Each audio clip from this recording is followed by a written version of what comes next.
Kidlat News Updates.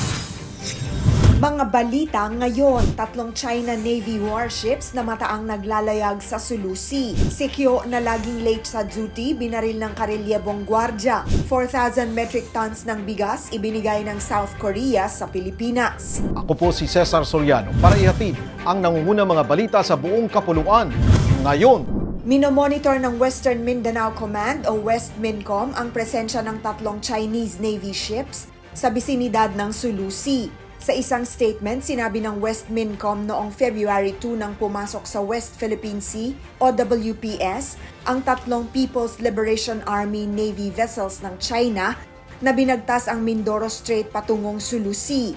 Tinukoy ang PLA vessels na isang Renhai-class cruiser guided missile, isang Jiankai-class frigate 2 at isang Type 903 Fuchi-class replenishment oiler.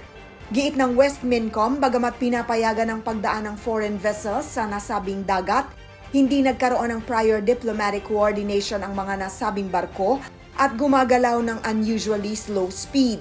Nagpadala na ng 2 Philippine Air Force aircrafts ang AFP para bantayan ang paglalayag ng mga barko ng China.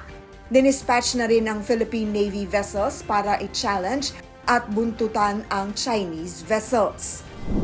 Patay ang isang security guard matapos pagbabarilin ng kapwa niya si Q sa isang warehouse sa Antipolo City, Rizal kahapon dahil umano sa pagiging late nito sa duty.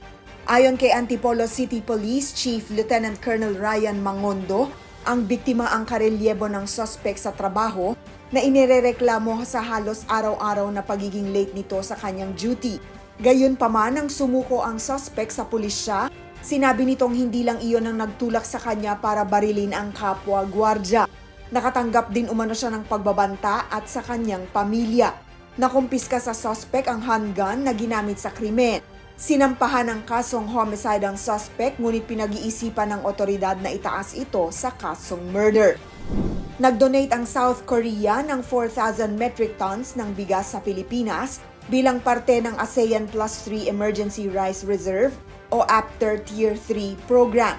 Isa rin ito sa mga commitment na nabuo sa bilateral summit sa state visit ng presidente sa bansa noong October 2024. Sa ceremonial turnover sa Laurel, Batangas, personal na dinaluhan ni Agriculture Secretary Francisco Tiu Laurel Jr., ilang opisyal ng DSWD at lokal na gobyerno ng Laurel at kinatawan ng APTER ang pagbibigay ng 100,000 na mga sako ng bigas na ipamamahagi sa mga naapektuhan ng Bagyong Christine sa Ilocos, Cagayan Valley, Central Luzon, Calabarzon at Mimaropa at Bicol Region. Saad ni Korean Ambassador Lee Sang-hwa, ang donasyon ay higit pa sa pagiging humanitarian aid kundi simbolo ng kahandaan ng dalawang bansa na magtulungan pagdating sa food security at disaster resilience. Umaasa ang dalawang bansa na mapapalawig pa nito ang kolaborasyon sa pagkamit ng sustainable development at mutual prosperity. Para sa Kidlat News Channel, ako si Rosalie Sinchonco, nag-uulat. ako po si Cesar Soriano, kasama nyo sa bawat pagputo ng balita.